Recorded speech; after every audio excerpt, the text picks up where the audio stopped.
아멘. 하나님 말씀 로마서 2장 12절에서 16절까지 말씀입니다. 로마서 2장 12절에서 16절까지 말씀 교독하겠습니다. 무릇 율법 없이 범죄한 자는 또한 율법 없이 망하고, 무릇 율법이 있고 범죄한 자는 율법으로 말미암아 심판을 받으리라. 하나님 앞에서는 율법을 듣는 자가 의인이 아니요 오직 율법을 행하는 자라야 의롭다 하심을 얻으리니, 율법 없는 이방인이 본성으로 율법의 일을 행할 때에는 이 사람은 율법이 없어도 자기가 자기에게 율법이 되나니, 이런 이들은 그 양심이 증거가 되어 그 생각들이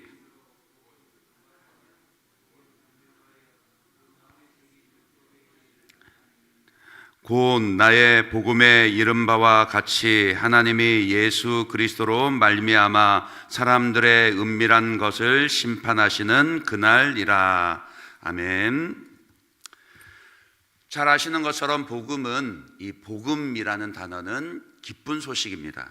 이 헬라어 단어 유앙겔리온을 사용하는데, 주로 이제 로마 제국의 새로운 황제가 등극했거나 아니면 큰 전쟁에서 승리의 소식을 전할 때에 이 단어를 사용했습니다.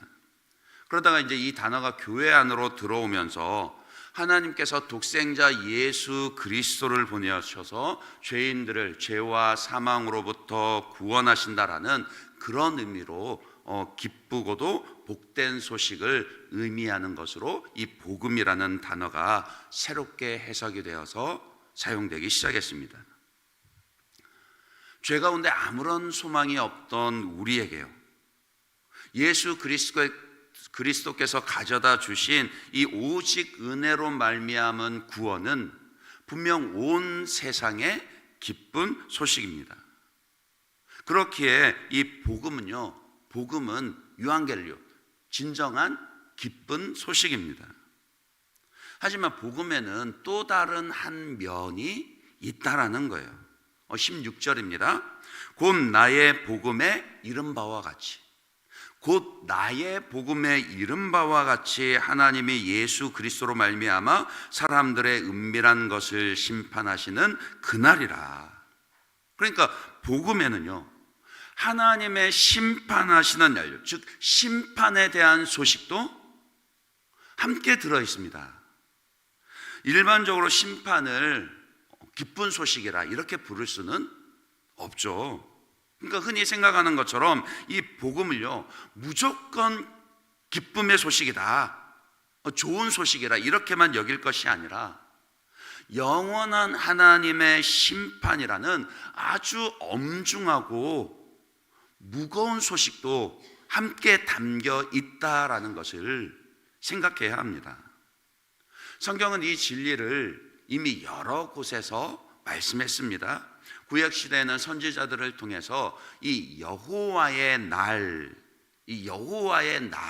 예언했는데, 그 날은 죄인들을 심판하시는 날인 동시에 이 남은 자들요, 그러니까 시류에 휩쓸리지 않고 오직 하나님만을 경외하며 거룩한 신앙을 지킨 백성들에게는 구원의 날이기도 한 겁니다. 그러니까 여호와의 날은 심판의 날인 동시에 구원의 날이라는 거예요.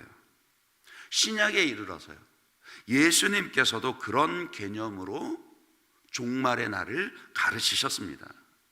대표적으로 마태복음 25장 31절에서 33절을 보시면요, 인자가 자기 영광으로 모든 천사와 함께 올 때에 자기 영광의 보좌에 앉으리니, 모든 민족을 그 앞에서 모으고 각각 구분하기를 그 목자가 양과 염소를 구분하는 것 같이 하여 양은 그 오른편에 염소는 왼편에 두리라 그랬습니다.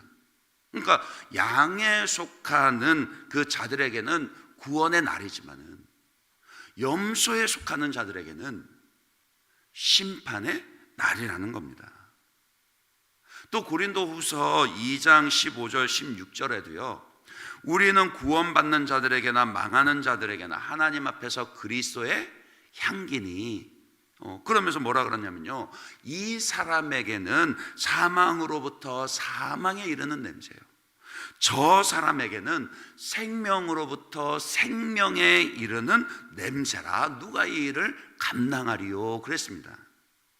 그러니까 복음을 전하는 우리가 어떤 사람에게는 생명의 향기가 되지만 또 어떤 사람에게는 뭐라고요?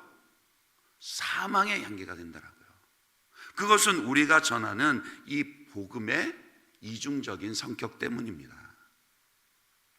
여러분이 잘 아시는 요한복음 3장 16절을 더 들어보더라도요, 하나님이 세상을 이처럼 사랑하사 독생자를 주셨으니 이는 그를 믿는 자마다 멸망하지 않고 영생을 얻게 하려 함이라. 그리 말씀하셨는데 곧바로 18절에 보시면은 그를 믿는 자는 심판을 받지 아니하는 것이요 믿지 아니하는 자는 하나님의 독생자의 이름을 믿지 아니함으로 벌써 심판을 받은 것이라. 그러니까 예수 그리스도의 복음을 전했을 때 믿는 자에게는 구원이 되지만, 영생이 되지만, 믿지 않는 자에게는 예수 믿지 않는 그것으로 이미 뭐라고요? 심판이 됐느라고요. 그러니까 우리는 이 복음의 이중성을 잘 이해를 해야 합니다. 오늘 말씀도 어제와 마찬가지로 1차적으로는 유대인들을 향하고 있습니다. 13절에 보시면 하나님 앞에서는 율법을 듣는 자가 의인이 아니요 오직 율법을 행하는 자라야 의롭다 하심을 얻으리니 그랬습니다. 그러니까 조상적부터 하나님의 율법을 가진 것을 자랑했고요, 자기들은 하나님의 율법을 잘 알고 있다라고 여겼습니다. 그러나 실제로는요, 그러니까 지식적으로 따지면은요, 그들의 그 율법적인 지식은요, 맞아요, 아주 놀랍고 대단한 것이었습니다. 이 모세 오경, 토라를 비롯해서 구약 성경을 그냥 잘잘잘잘 외울 정도였고, 또 예수님 나실 때도 그 보세요, 서기관들 같은 경우에는 동방 박사들이 갑자기 찾아와 가지고 메시아가 어디서 나냐 물으니까 대번에 베들레헴, 딱 그 미가서 5장 2절을 들어서 그 동네를 짚어냅니다. 그러니까 지식적으로 따지면은요, 그들의 말이 맞을 거예요. 그들의 그 율법에 대한 지식은 아주 대단한 거였습니다. 그렇게 이 사도 바울의 고발이 그들에게는요, 아주 깜짝 놀랄 만한 것이었던, 도저히 받아들이지 못할 것이기도 했을 겁니다. 아니, 우리처럼 율법을 잘 알고 있고 우리처럼 율법을 열심히 이렇게 잘잘 외우도록 이렇게 배우는 사람들이 어디 있다고 우리를 죄인이라 그래? 막 그렇게 화도 냈을 겁니다. 그런데 바울이 뭐라 그러죠? 오직 율법을 행하는 자라야 의롭다 하심을 얻으리니. 또 이렇게 얘기하면 그들은 또 할 말은 많았을 거예요. 아니, 율법 행하고 실천하는 거로도 우리가 뭐가 부족하다 그래? 왜냐하면 율법에 열심을 내는 바리새인들은요, 이 하나님 사랑, 이웃 사랑으로 요약되는 모세오경 토라를 아주 그냥 그 조항을 조목조목 잘게 쪼개가지고 무려 615개의 조항으로, 율법으로 만들었거든요. 그래서 하라라는 명령 248가지, 하지 말라라는 금령 365가지. 처음에 그 의도는 아주 좋았습니다. 그러니까 철저하게 하나님의 율법을 우리가 지켜서 순종해야 된다. 우리가 말씀 율법 못 지키다가 나라가 망하고 포로로 끌려갔으니까 이제부터라도 우리가 하나님의 율법을 철저하게 지켜야 된다. 그런 의도로 율법을 그렇게 잘게 쪼갰었어요. 그런데 시간이 지나면서요, 눈에 보이지 않는 그 내면의 은혜는 다 흘려버리고요. 그러니까 은혜를 다 잊어버리니까 신앙에 뭐만 남습니까? 눈에 보이는 껍데기만 남는 거예요. 이제 그래서 결국 율법주의가 되고 만 것이죠. 어쨌든 율법을 행하는 것, 실천하는 것으로 따져도 그 열심은 남달랐고, 그래서 설마 우리가 율법으로 죄인으로 드러나겠냐, 그렇게 생각을 했던 것이죠. 그렇다면 지금 바울이 고발하는 내용이 무엇이겠습니까? 율법을 아는 것, 율법을 가진 것, 혹은 또 그렇게 율법주의적인 신앙의 외적인 모습으로 율법을 지키는 것만으로는 죄 짓는 것을 막지 못한다라는 거예요. 특히 2장 21절에서 23절 보면요, 오늘 읽진 않았지만 거기에 보면 이렇게 책망을 합니다. 그러면 다른 사람을 가르치는 내가 내 자신은 가르치지 않느냐? 도둑질하지 말라 선포하는 내가 도둑질하느냐? 간음하지 말라 말하는 내가 간음하느냐? 우상을 가증히 여기는 내가 신전 물건을 도둑질하느냐?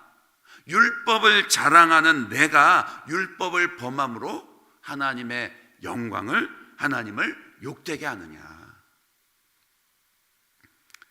이 말을 누가 한 거죠?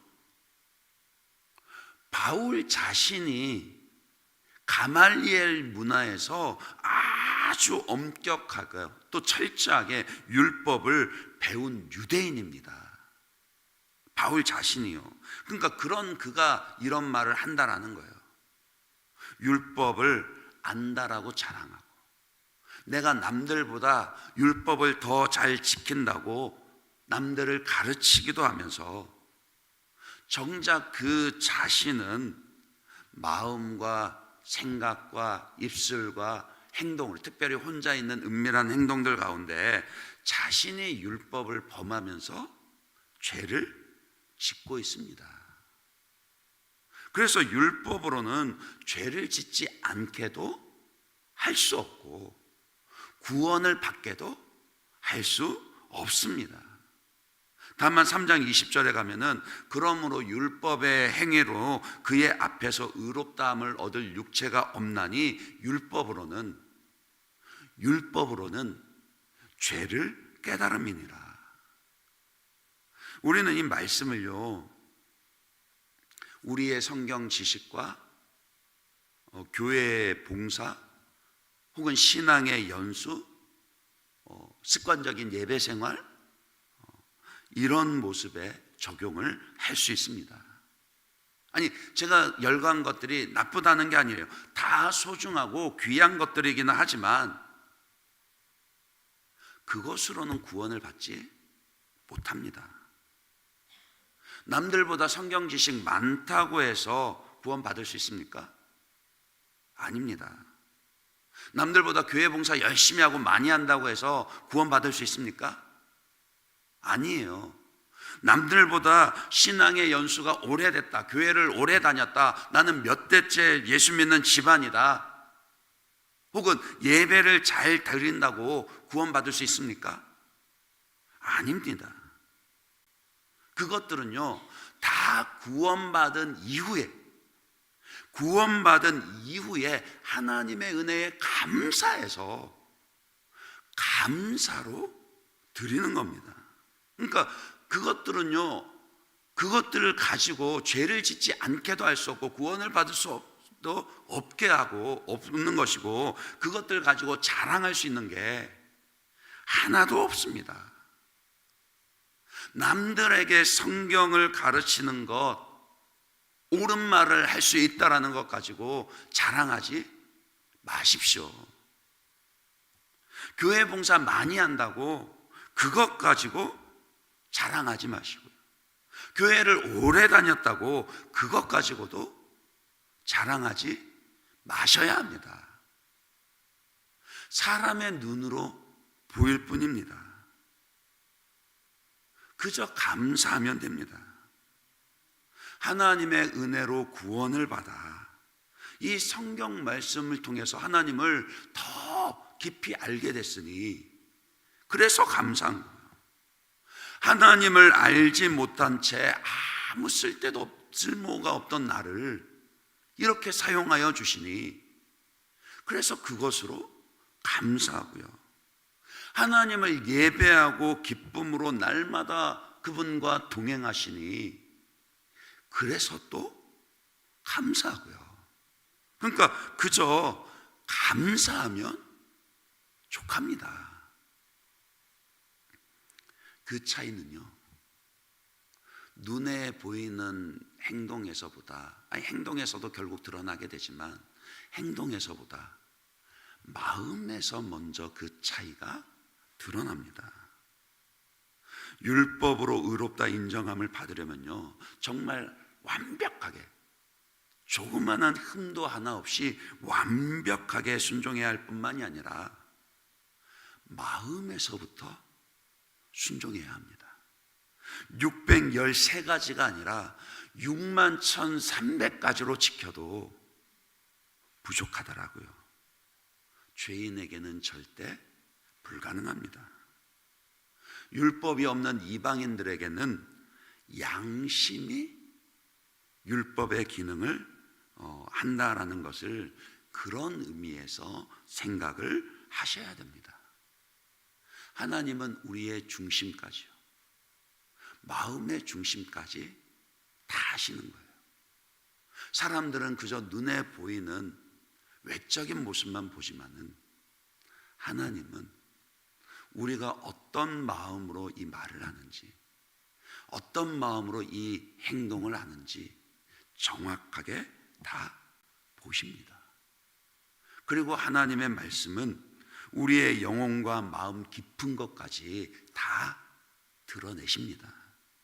히브리서 4장 12절 말씀요, 하나님의 말씀은 살아있고 활력이 있어 좌우의 날선 어떤 것보다도 예리하여 홍과 영과 및 관절과 골수를 찔러 쪼개기까지 하며 또 마음과 생각의 뜻을 판단하나니.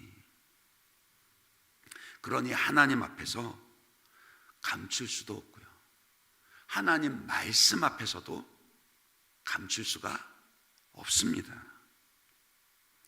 우리 모두는 복음의 이중성 앞에 서 있습니다. 복된 구원의 소식이 전해졌지만 그것을 들어서 아는 것만으로는 구원받지 못한다라고요.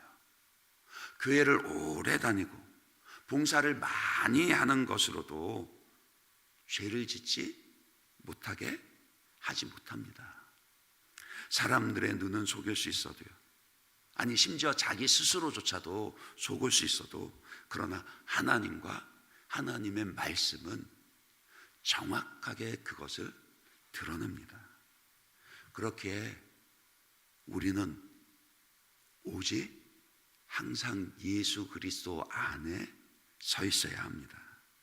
예수를 믿는다라는 것은요, 그분의 죽으심과 부활에 연합되어서 예수를 주인으로 모시고요, 그런 믿음이 있는 사람은요, 겸손하고 감사하게 되어 있습니다. 언제나 하나님 앞에서 무엇을 해도 겸손하고 감사함으로 사는 것입니다. 그 믿음과 은혜가 저와 여러분에게 있기를 주님의 이름으로 축원합니다.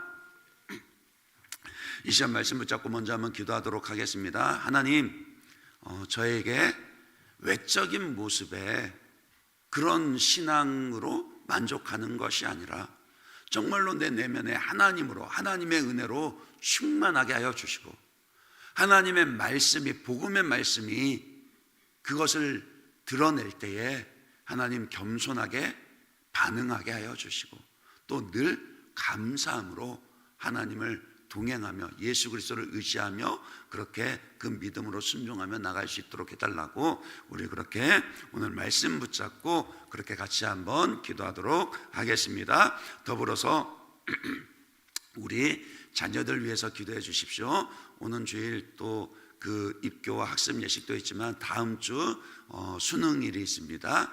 우리 이번에는 고등부 친구들이 우리 자녀들 가운데 8명이 대학 입시를 준비 중에 있는데 하나님 이 아이들이 대학 입시의 문을 활짝 열어달라고, 특별히 수시가 발표되고 있는데 그때마다 우리 자녀들 마음이 흔들리지 아니하도록 붙잡아 달라고, 무엇보다도 대학 진학의 문을 열어주실 뿐만이 아니라 대학의 진학에서도 그 믿음이 견고하여지고 참 그 내적인 그 말씀과 은혜 가운데 이 아이들이 하나님의 사람으로 굳건히 서게 해달라고 우리 수험생 고3 자녀들 위해서 그렇게 같이 한번 기도하시고 또 각자 여러분 가지신 기도의 제목 가지고 자유롭게 기도하도록 하겠습니다. 같이 기도하겠습니다.